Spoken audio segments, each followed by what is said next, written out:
আসসালামু আলাইকুম। আশা করি আপনারা সকলেই ভালো আছেন। কোডিং এরর চ্যানেল পক্ষ থেকে আপনাদের সকলকে জানাই অভিনন্দন। দীর্ঘ বিরতির পর আজকে একটি নতুন টিউটোরিয়াল নিয়ে আপনাদের সামনে হাজির হলাম।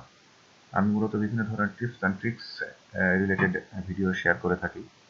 তো আজকের সে ধারাবাহিকতায় আজকে আমরা দেখব যে কীভাবে আমরা জ্যাম্প লোকাল হোস্ট সার্ভারের প্রবলেম সলভ করতে পারি।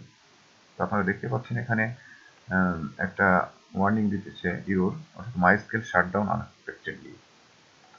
চলুন আসলে এই প্রবলেমটা আমরা কিভাবে ফেস করি এবং কিভাবে সলভ করতে পারি সে বিষয়টি মূলত আজকে ভিডিওতে দেখব। তো প্রথমে আমি অ্যাপাচি স্টার্ট করব এবং MySQL স্টার্ট করব। তো আপনারা দেখতে পাচ্ছেন যে আমার অ্যাপাচিটি স্টার্ট হয়েছে, MySQLটা আমি স্টার্ট করলাম কিন্তু এটা শাটডাউন হয়েছে আনএক্সপেক্টেডলি, অর্থাৎ ফোর্সফুলি এটা শাটডাউন হয়ে যাচ্ছে। তো আসলে এই প্রবলেমটা আমরা কিভাবে সলভ করব মূলত সে বিষয়টি আমি দেখাবো আপনাদেরকে আজকের ভিডিওতে। আমি আবার যদি স্টার্ট বাটনে ক্লিক করি MySQL এর, আপনারা দেখতে পাচ্ছেন সেম প্রবলেম হচ্ছে, অর্থাৎ এটা আনএক্সপেক্টেডলি শাটডাউন হয়ে যাচ্ছে। তো চলুন দেখি আমরা আসলে এটা কিভাবে সলভ করতে পারি।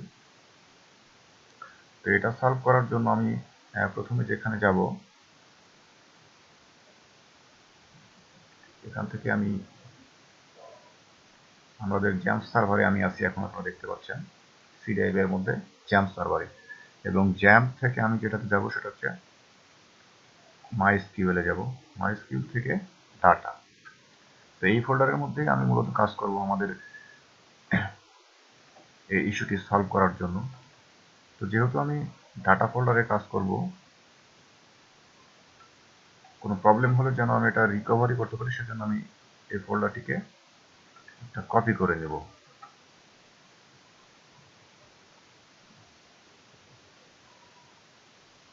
একটু টাইম নেবে যেহেতু ডাটা ফোল্ডার অনেক বড় একটা ফোল্ডার, এখানে আমার সমস্ত ডাটাবেজ এখানে রয়েছে, আমার এখানে অনেকগুলো ডাটাবেজ রয়েছে যে কারণে একটু সময় নেবে।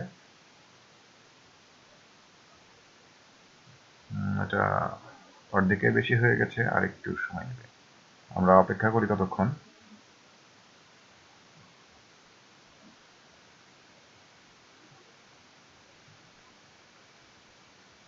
এটা প্রায় শেষ।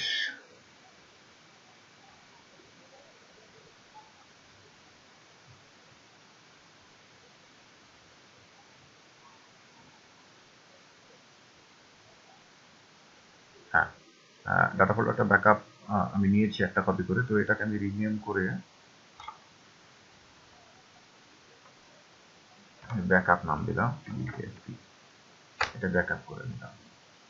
অর্থাৎ যদি কোনো প্রবলেম হয় আমাদের কাজ করতে গিয়ে তাহলে আমরা যেন রিকভারি করতে পারি, এর জন্য আমি মূলত ব্যাকআপ করে নিলাম। আমাদের প্রত্যেকেরই এভাবে কোনো কিছু ফিক্স করার আগে ব্যাকআপ নেওয়া দরকার, কারণ যে কোনো ধরনের প্রবলেম হলে যেন আমরা এটা রিকভার করতে পারি।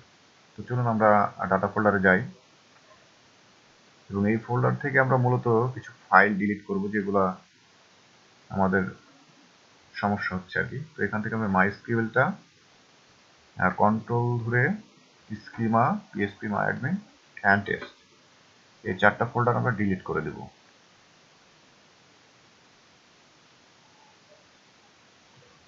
এরপরে এখান থেকে একেবারে বটম পর্যন্ত যতগুলো ফাইল রয়েছে এগুলো সব সিলেক্ট করে আমরা জাস্ট এই ফাইলটা আনসিলেক্ট করব, অর্থাৎ আইবি ডাটা 1 এই ফাইলটা রেখে যেগুলো সিলেক্ট করছি এগুলো সবই ডিলিট করে দেব।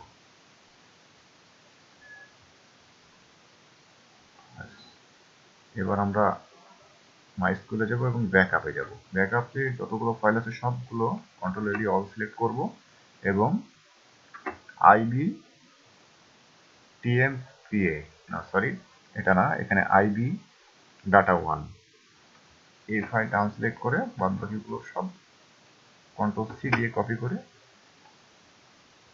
আমাদের ডাটা ফোল্ডারে যাব এবং এখানে পেস্ট করে দেব।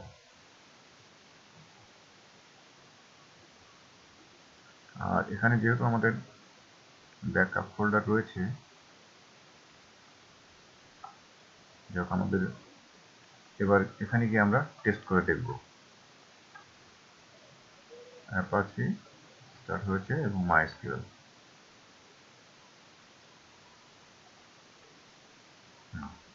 হয়েছে। এখন আপনারা দেখতে পাচ্ছেন এটা আমরা স্টার্ট করি এবং আরো একবার আমরা এটাকে স্টার্ট করে দেখি এটা আনএক্সপেক্টেডলি শাটডাউন হচ্ছে কিনা।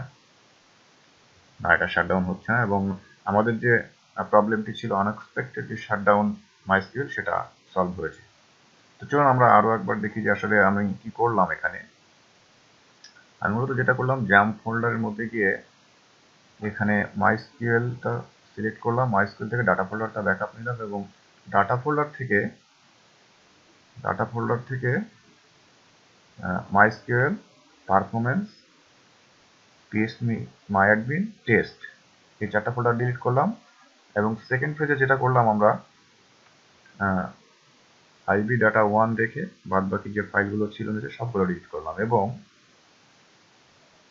আমরা ব্যাকআপ ফোল্ডার থেকে সবগুলো নিয়ে আসলাম এক্সেপ্ট IB ডাটা 1 বলে এবং এটা কপি করে পুরোটা আমরা আমাদের ডাটা ফোল্ডারে দিয়ে দিলাম। বাস এইটুকুই। এতে আমাদের যে আনএক্সপেক্টেডলি শাটডাউন প্রবলেমটি ছিল এটা সলভ হয়ে গেছে। আশা করি ভিডিও থেকে আপনারা অনেক উপকৃত হবেন। যদি ভালো লেগে থাকে তাহলে লাইক, কমেন্ট এবং শেয়ার করবেন। ধন্যবাদ ভিডিওটি দেখার জন্য।